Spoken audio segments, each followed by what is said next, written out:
How's it going, Yankee fans? Welcome back to Fireside Yankees with your boys, Alex and Ryan. So today I want to discuss something that I think a lot of you guys are going to agree with, and it's essentially we cannot afford to waste the prime years of Aaron Judge and Garrett Cole. Aaron Judge won an MVP last year. If he was healthy, he might have won another one. I know Acuna has been absolutely electrifying this season, had the 40, 70 stolen bases. The guy is an absolute Martian. And for what it's worth, I don't know if you saw that, Ryan, that he lifted the base up over his head and the Cubs announcers were bitching and complaining. Can we not have fun in the game of baseball? Like, seriously? Like, are people really complaining? Like, these freaking old-ass guys complaining about how this guy is celebrating a feat that nobody has ever accomplished in the history of the game. All he did was lift the baseball up over his head, and these Cubs announcers are complaining about it. I'm like, come on. Like, as a baseball fan, we love that type of energy. You know, you gotta love that youthful spark, that excitement that, you know, some of these star players bring to the game.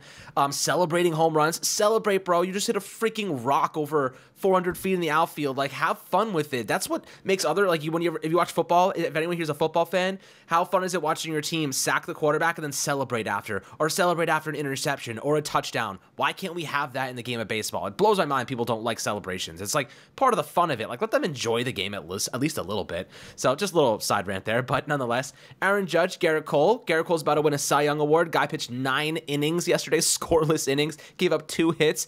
I mean, come on. Like, Garrett Cole, the fact that we just wasted an MVP season from Judge and a Cy Young campaign from Garrett Cole, that is like, you don't know how much pain that brings me internally, mentally, physically, just pain all around. We cannot afford to waste the prime of these guys. Judge is 31 years old. At some point, degradation is going to happen. He's going to get worse due to age and, you know, his body's starting to break down. We cannot waste the next 3 years of his prime. Please, God. You know, this is part of the reason why Steinbrenner's bringing in this third party, because he can't let Cashman, these front office guys, these analytics guys, continue down this same path. So, Ryan, you know, I want to hear your take on this. Do you think this offseason is going to be aggressive? Like, the Yankees will be aggressive? Because Steinbrenner made a promise to Aaron Judge. We're going to rebolster this team. We're going to reinforce it around you. I don't think he's about to waste an offseason trying to build a competent squad around a superstar talent like Judge personally, but I want to get your thoughts on it.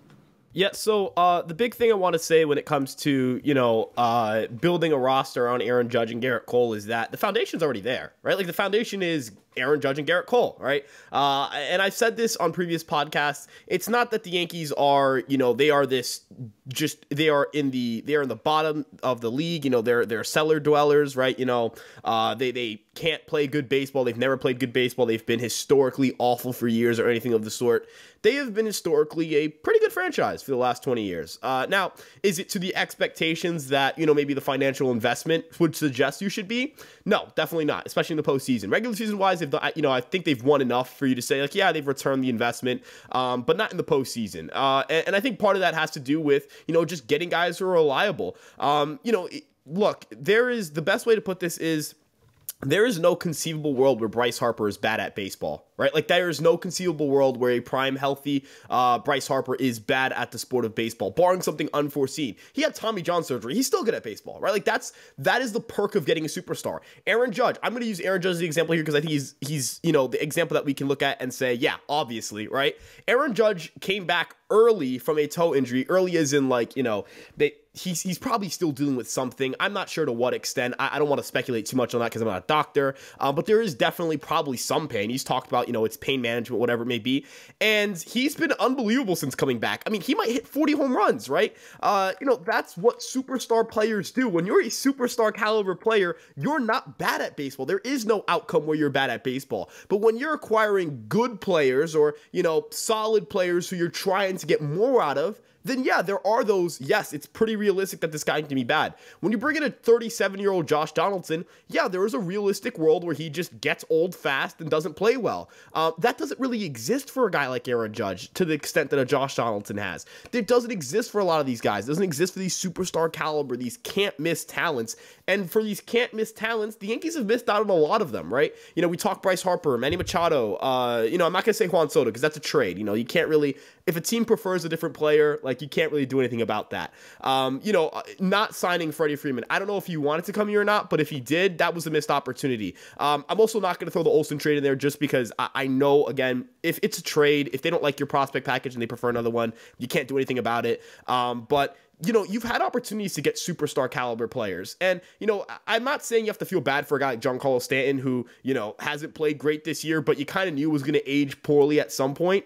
But the Yankees have kind of used him as the excuse, right? Like, oh, we paid for Giancarlo Stanton, or in Garrett Cole's case, well, we gave that big contract to Garrett Cole. We don't need to give out another big contract, or we financially can't do it. Well, you're the New York Yankees, right? Like, you're a multi-billion-dollar operation. And look, part of it is Brian Cashman not spending the money in the most efficient places. They have not gotten the return on investment in terms of wins above replacement on certain contracts, and especially those mid-tier contracts, those like $15 to $20 million deals or $10 million to $20 million deals a year. They've lost on the margins there a lot. Severino didn't give them the return on investment they were looking for. Rizzo has not done it so far. LeMahieu has not done it on his contract. It's been bad. Like, Rodon so far has not returned that investment.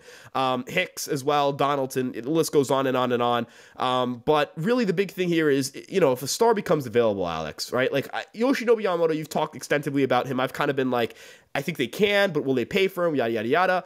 If he's available and you want to get a starting pitcher, just get him. He's the best guy available, right? Like, that's what the Yankees should do, right? Like, that's how the Yankees should operate. We are the New York Yankees. This is the superstar player that's on the market. Can't miss. Best player that we can get at the position. We're going to get that player. We're going to gun to get that player because you are the New York Yankees, and that's how you should operate. Next offseason, when Juan Soto's available, if they don't have the best offer on the table financially, at that point, what are we doing, right? Like, you can't keep missing out on these can't-miss guys. You can't keep saying, well, we paid Stanton. Well, we paid Cole. Well, yeah, and then you made even more money doing it. So keep spending. Spend more. Get these top talent guys. I don't want to get a reclamation project as the big star to fix this team.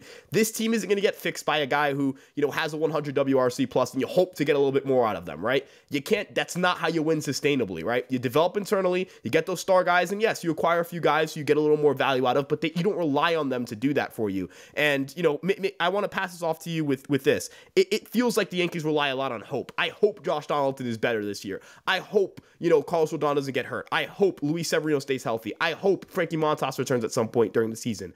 I hope Aaron Judge can carry the lineup. I hope the rookies take a step forward. It's like, stop hoping on things. Get guys who you expect. It's not hope. I expect greatness.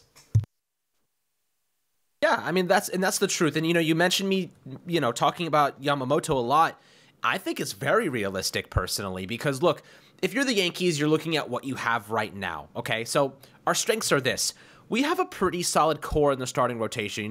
They're estimating Carlos Rodon will bounce back. Garrett Cole, Rodon, Nestor Cortez, Clark Schmidt, and Michael King, who could be like another ace on this team if he keeps progressing the way he has been. I like our rotation a lot. I'm not worried about the bullpen either, Ryan. I know you and you're like a very big confidant in Matt Blake and the bullpen structure that they've kind of formulated. So I'm not really worried about the rotation as much as I am about other things. Because if we get Yamamoto and you're looking at a Cole, Rodon, Yamamoto, Nestor, Schmidt, and Michael King combination, I mean, hell, like that, you don't need to bring back Severino or Frankie Montas on short-term deals. You don't need them. You know what I mean? You have Brito, you have Vasquez, you got Drew Thorpe, who could probably start next year at some point later on if you need. You have Richard Fitz, working we have guys coming up. We have Will Warren on the brink. We have names here. There are guys that can assist if need be. So I'm not like sitting here like we need to bring back Montas or Severino. If you get Yamamoto, you roll that $20 million of saving and luxury tax threshold, allocations toward Yamamoto, you're in good shape. And he is a 25-year-old superstar international pitcher. This guy has the capacity to be elite in the MLB. I think he will make the transition pretty seamlessly because he has one of the best coaches in Matt Blake in the game. They're going to make sure he's good. So I feel like that's a worthwhile investment, especially because he's durable. I can't stand to see the Yankees invest more money in guys that can't freaking play. They have littered injury histories. They are older, aging veterans like Donaldson or whatever it might be. Guys that are just like they're really good at one thing and that's it, like the Joey Gallos of the world. Like, a lot of people wanted him, justifiably so. We kind of fell into this trap of like, this is what the Yankees need because they sold us this bill of goods. But the truth is, like, sometimes you just need guys that are good at baseball that show up every freaking day. Like, how about that? Guys that play really well, that show up every single day and play the game. Not guys that are really good at one thing, who are injury prone, and if they aren't going through a hot stretch of that really good strength, they're freaking useless. So, if I'm a Yankee, if I'm in the front office right now, we're looking for guys that will show up, perform well every day, young. We need to make this team younger, Ryan. I think that I'm so over this, like, idea that we need like 35-year-old players to carry the squad. Like, you know, Stanton's 33, LeMahieu's 35, Donaldson's almost 38. Like, he's gone, obviously, but this team needs to get younger and not older. So if I'm the Yankees now, I'm looking for some young pieces, and really what you have right now is an opportunity to elevate some of these prospects. Austin Wells is 24. Oswald Peraza is 22 or 23. Everson Pereira is 22. Volpe is 22. You know, you have so many young guys. Jason Dominguez is 20 years old. You lean on some of these youth because you need to get more athletic, and you also need to get younger to keep the cost down in place. Estevan Florial is 25. I think he should be on this team next year as a reserve outfielder. You can have him help supplement the loss of Dominguez for half the year until he gets back, and then bam, you got your starter for the future. Florial's going to make under $1 million. You can keep costs down and, you know, invest in some bigger names that are durable. So, you know, Ryan, when you're looking at this right now, how much, I guess, impact should these young guys that we're seeing kind of get the promotions right now and performing, how much stock do you have in them taking on big roles next year to help keep costs down at some positions? So that way we can take that money and actually make a run at Yamamoto, actually maybe save up a little bit for Juan Soto. I don't know. There's a lot of different things that this team can do, but how imperative is it that the Yankees lean on some of their prospects to help out at some key positions? Yeah, like, it's a disaster that Oswald Peraza didn't come up when Josh Donaldson was hurt, or Josh Donaldson's playing time was viewed as more important than Oswald Peraza. That's a disaster. That's organizational failure, right? Like, that is organizational failure in your process. There is no excuse for it. There is no defense for it. There is no explanation of it. It doesn't matter if Oswald Peraza pans out or not. That's a guy who has a higher ceiling than Josh Donaldson. You hoped Josh Donaldson would come back and hit. That's silly, right? Like, that is bad process. Bad all around, unexplainable, inexplicable. Just all the negative adjectives you could possibly think of to use right now. That files under that. And I don't mean to say this as like, you know, I think I've built a track record of not being the like, you know, fire Cashman, fire this guy, fire that guy. Like, that's not typically how I try to approach like baseball decisions. I think it's usually more nuanced than that, but there is no nuance behind bringing back Josh Donaldson. There was no nuance behind that, right? You relied on him to be your starting third baseman. That's a failure, right? Following the signing of Rodon, when Hal, you know, proclaims we're not done, and then you sign Franchi Cordero as your only other move. That looks, I mean, how bad of a look is that? Look, we can talk about, well, you know, you don't want to just make a move because you said you were going to make a move, and I agree with that. You shouldn't force yourself to make moves that you don't want to make, but why put that out there, right? Like, why even do that? And, you know, you still failed to get better at third base. Another thing, you know, the changes Oswaldo Cabrera made to his swing. If he didn't do that, is he a player who is still, you know, like, let's say even league average offensively, and is he a solution in your infield potentially? Maybe you don't have to go out and get a third baseman this offseason because you have a switch hitting young infielder who has, let's say, a 100 to 105 OPS plus, right? That's not the case anymore. No longer can you rely on him to be that, because you have to wait and see for that to happen next year. These are, like, the Yankees have really dropped the ball here, right? Let's say they had Peraza play a little bit more, and maybe he figured something out or got into a groove and finished the year with league average offensive numbers, right? Now you have a solution. You can't look at Oswald Peraza's solution now because you need some sort of stability because you have Garrett Cole and Aaron Judge. You can't just make 2024 a development year. These are things they drop. This team was not very good for most of the second half, and they outright refused at times to just play guys that and treat this year as a development year and take that next step. I think, or another example, Michael King, I think it's great that he's starting now, and I don't think it was going to happen sooner just because he's coming off an elbow fracture. Like, you can't really be too mad at that, right? But, like, Johnny Brito and Randy Vasquez, like, we saw them kind of coming up and down all year. At some point during the season, don't you just sit down and say, hey, we are below 500. Our playoff odds are like 30%. Let's pitch these dudes as much as possible. They finally did it with Brito, and look at how good he is. Johnny Brito's an awesome reliever. He's great. He's going to be a big part of this pitching staff next year. And Randy Vasquez looks solid at times. He usually follows Rodon now. But, like, the big thing that really bothers me is just there are a lot of opportunities for you to go out and, you know, see some young guys play and see what they could give you. I'm not talking about Pereira, not talking about Wells. I know why they got called up later. I understand, and I'm more than okay with that. And same obviously goes for Dominguez. But, you know, like, you couldn't, what was there to lose at that point, right? And then, again, the big overlooming thing is not doing anything at the deadline, right? you didn't have to buy. I'm glad they didn't buy, honestly. You didn't sell. Like, I know that there were reports about how, like, saying, like, hey, if you're not going to, you know, save me some money here or get, like, some crazy return, you're not selling. And historically speaking, Hal does not like to sell. But Hal Steinbrenner, like, how do you not greenlight selling? How do you not see that the team isn't very good? This third-party audit's going to have a lot of work to do in terms of evaluation because the process behind that is staggeringly bad. I got to work for the Binghamton Rumble Ponies in a radio station, you know, producing games and working board ops, and that team went from dead in the water to the best team in the Eastern League in the second half the second they got all those prospects when they sold. Now they have Luis Angel Acuna and Drew Gilbert, 2 top 100 guys, just straight from trading 2 guys who are old and like 40-something years old in Scherzer and Verlander. And that's going to change their outlook. The Mets are in a much better spot now. If the Yankees got a little more ammo in terms of prospects, even if it's not a top 100 guy, maybe it's a borderline top 30 guy or borderline top 15 guy, that's extra ammo for a Juan Soto trade or for another big trade you can make this offseason. Now you can't do or not that you can't do those things, but now you are in a worse position to do those things than you would have been had you sold. So overall, Alex, it just feels like this whole year was about missed opportunities left and right. You saw the flashes with Aaron Judge of like, man, this dude could have broken his own home run record if he stood healthy. We saw Garrett Cole. I mean, dude needs to lock up his Cy Young, throws a complete game shutout against the Blue Jays team fighting for its life. Those 2 guys showed you that no matter how low things got throughout the year, no matter how bad things get, those 2 guys are always going to be superstars. Those 2 guys are always going to show up and perform. And the Yankees failed to put the pieces around them to get better, and then they failed to give the pieces that could be good next year the opportunity to take steps forward this year. Organizational failure this year. But I do think there's ways for them to get better, and as you mentioned, it's about going out and getting proven guys. I don't need to see a 37-year-old Josh Donaldson. He's not coming back, obviously, but I don't need to see, you know, go out and pick up a 38-year-old outfielder and try to see if they're good. Or, you know, try to patch up the rotation with an okay 5-starter.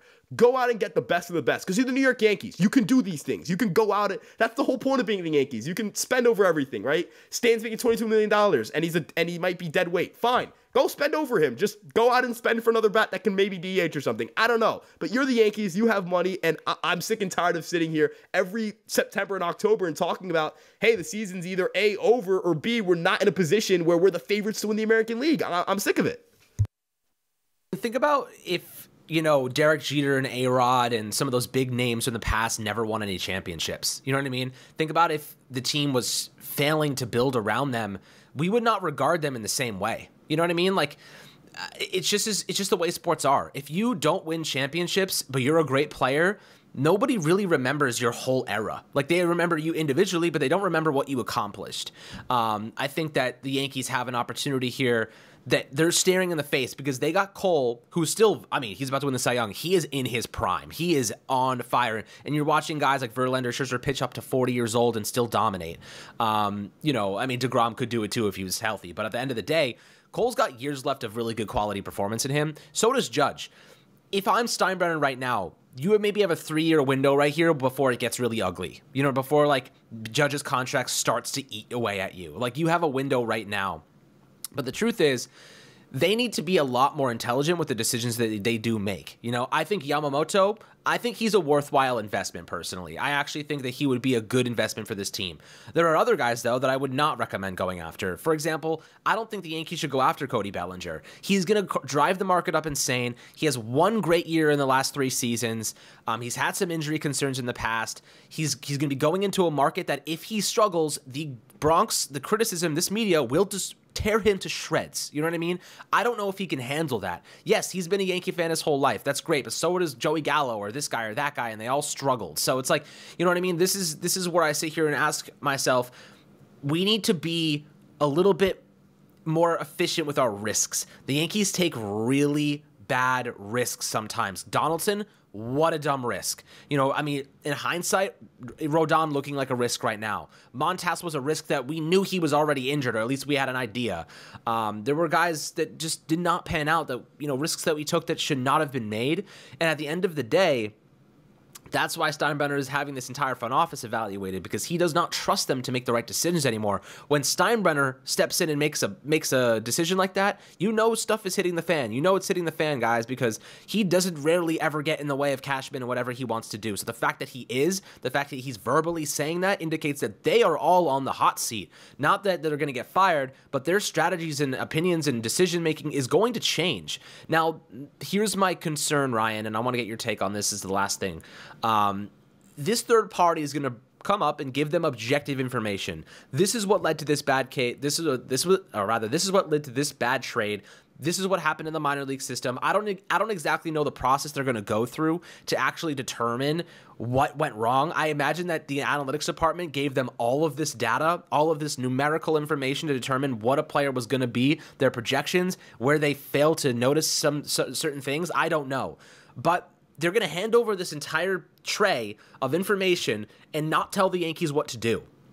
You know, they're not going to tell the Yankees what to do with it. You should fire this guy. You should hire this guy. This was a mistake. You know what I mean? They're just giving them this information. How do you think the Yankees can actually go about using this objective information to make themselves better? You know what I mean? Because at the end of the day, Cashman, Steinbrenner, Boone, all the analytics department, they're going to be the ones taking this information, diagnosing it, figuring out what to do, and then moving forward. This third party isn't going to be telling them who to fire, who to replace, what to do. How do you think that actually works? Because in my opinion, that's the scariest part of it. You're giving the Yankees the information here, but you're asking the same guys that have made all these bad decisions to make more decisions.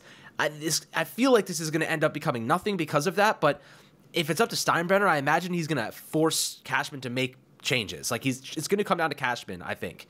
Maybe Randy Levine, the president, and Steinbrenner are coming together and making decisions. But how do you think that they use objective information to actually benefit themselves right now?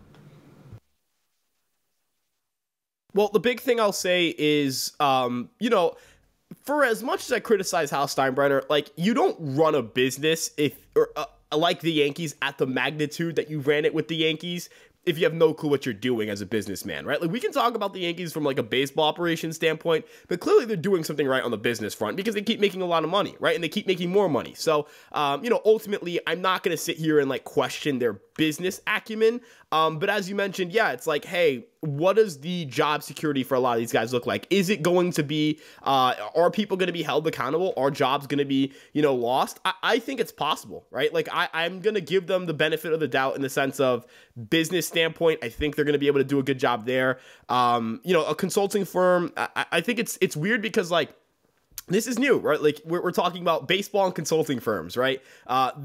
Those two things typically don't blend because baseball, you think sports, you think, you think of the production on the field, you think of the players, all that stuff. These are all the behind the scenes stuff. This is all the stuff that we don't get to see, the stuff that we don't know of. So I don't want people to be like too worried about that. I know that there's always going to be concern when it comes to there is not a lot of public information about something, and then you just have to rely on an organization that tried to tell you, well, your Josh Donaldson was good at baseball to then make the right decisions. But end of the day, like, I just don't see how people are, like, I don't see a world where everybody keeps their jobs. Dylan Lawson got fired mid-season. Clearly, they were in some sort of desperation. Like, they were that fed up with what Dylan Lawson was. And it clearly wasn't performance-related, because if it was performance-related, Sean Casey would have gotten fired too, right? Like, I don't think it's performance-related. I think it had a lot to do more with communication. And I think communication might be the big thing overlooming, like, big issue with the organization. The Yankees need to be better at communicating, man. You mentioned like Joey Gallo, right? Like, his struggles in New York.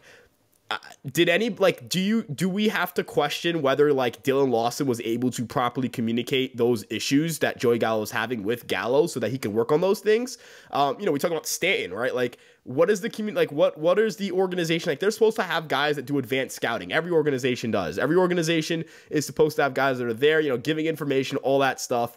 And we see very few adjustments made in season. We see like a few guys here or there. Glaber made some adjustments. LeMahieu's made some adjustments. But as a whole, like the adjustments for this team have not been there. Stan looks like the same hitter he was 2 months ago. it doesn't really look like this team, is capable of taking information, processing it, and applying it in season. Even last year, the second they stopped hitting velocity, it just never got better. They didn't fix those things, right? Over the offseason, they didn't fix those things, right? Like, so, the big thing for me is, hey, we have all this information. You are the Yankees. You probably have one of the more, in terms of just quantity of people in your research and development department, you probably have a ridiculous amount of funding in there. I'm pretty sure they have the largest research and development department in all of baseball. And despite all that information, you can't get that to your players. It hasn't trickled down there. It's trickled down to the minor league level. Like, I've talked about this, periodically, not periodically, what's the word for it? Like, a lot. Their minor league teams have performed very well. Their guys have taken steps forward. There are guys who have made adjustments in season. Why isn't that happening at the major league level? I think it's a communication thing. I think the audit hopefully helps with, just improving that relationship between higher ups and personnel on field, or just call them players. But overall, Alex, there's a lot that we're going to learn about this over the next few weeks, and I'm not going to try to draw conclusions on things that I'm not too informed on. But it's a consulting firm. We'll wait and see what the information, what they're relayed to them. And I'd be surprised if a lot of that is public. I don't think Hal's going to be like, yeah, the consulting firm told us we sucked at this, that, and this. I think it's more going to look like the consulting firm tells us what to do. They make some changes, and then we have to wait and see whether that results in, really good moves in the offseason or a really good season next year, or, even in 2025 and 2026. It's not just about 1 year. You want to, think long-term, build for the future, all that stuff. So it's a wait and see. I mean, yeah, they're not going to tell us publicly what happened, but we're going to be able to tell based on the changes they made, right? Like, if they get rid of the analytics department or replace a couple guys, if they, get rid of this guy or that guy, we're going to, okay, like, this person had a hand in that or this or, you know what I mean? Like, we're going to get some ideas of what actually is changing. But we need Steinbrenner, Cashman, whoever is going to be making the decisions after they get this third-party data, this objective data that says what went wrong. We need them to act on it. You know what I mean? We need them to put in place things that are going to improve this roster. And I think that personally, Aaron Judge is going to have a say in this as the captain. I think that he wants to be involved in these discussions. So I think they're going to do him the courtesy of involving him in everything. But I'll tell you what, right now, I think that this is a good thing. I think that we're trending in the right direction. The Yankees are winning games with basically a team full of prospects right now, plus Aaron Judge and Gleyber Torres going crazy. I mean, you're seeing some really exciting pitching performances from guys like Cole, Michael King's getting really, really solid reps in. Right now, I think we're trending in the right direction. Yes, this season has been a bust. It's been a drag. It's been awful to watch and see. But I'll tell you what, there is light at the end of this tunnel. There is light on the horizon, and I do feel like we have a chance to turn this page and leave this chapter behind us pretty quickly. Like, we do have that ability with the payroll resources that we do have. We can get back into contention next year, but we have to make really good decisions this offseason. Excellent decisions. The second we make a bad one that's investing a lot of money over years with someone that's not going to perform well, that's older, risky, that's the second we figure out that we are not on the same, wavelength. And that's how we figure out the Yankees are doing the same old, same old. So we'll see how their strategies change. We hope for a big changes across the board. But guys, always happy to hear perspectives below in the YouTube comment section. Make sure to like and subscribe as always, my friends. And we'll catch you guys on the next Fireside Yankees episode.